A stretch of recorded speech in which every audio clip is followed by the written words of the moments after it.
Revelation 2919.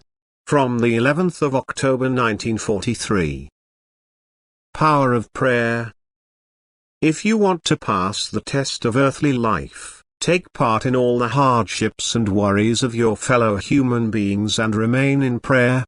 That is, always and constantly request the strength from above without which you are incapable of accomplishing even the smallest thing for God's pleasure, for you are weak creatures as long as you lack maturity of soul. You don't have your own strength at your disposal, but you have to request it from God, who certainly intended it for you in the beginning but did not prevent you when you deprived yourselves of this strength.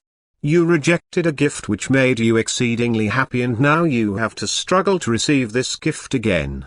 And therefore you must pray and practice love, and both will earn you strength, depending on the intensity of your prayer and the depth and unselfishness of your love for your neighbor.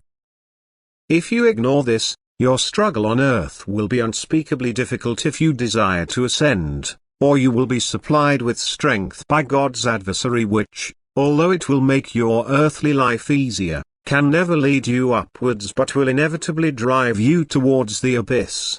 Use the power of prayer. Thus stay in contact with God and open yourselves to His emanation of strength. This is of such great importance, and yet so little is recognized and followed by people.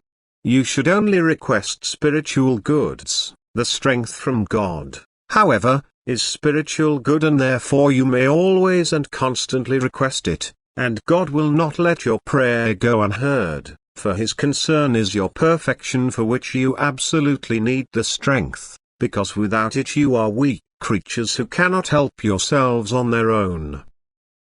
And then you will also be able to carry out works of neighborly love. You will be driven from within to constantly do good. Your heart will take an interest in your neighbor's fate, it will be soft and sensitive to the other person's adversity, and you will always be willing to help and try to alleviate the hardship.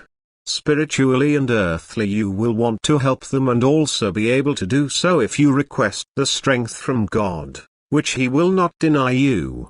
For you can only mature and fulfill your earthly task through loving activity. Therefore, don't let up in prayer, stay in constant contact with God, plead for strength and power for your earthly life, and trustingly hand yourselves over to the Father in heaven, who guides His children through suffering and adversity towards the light. Amen.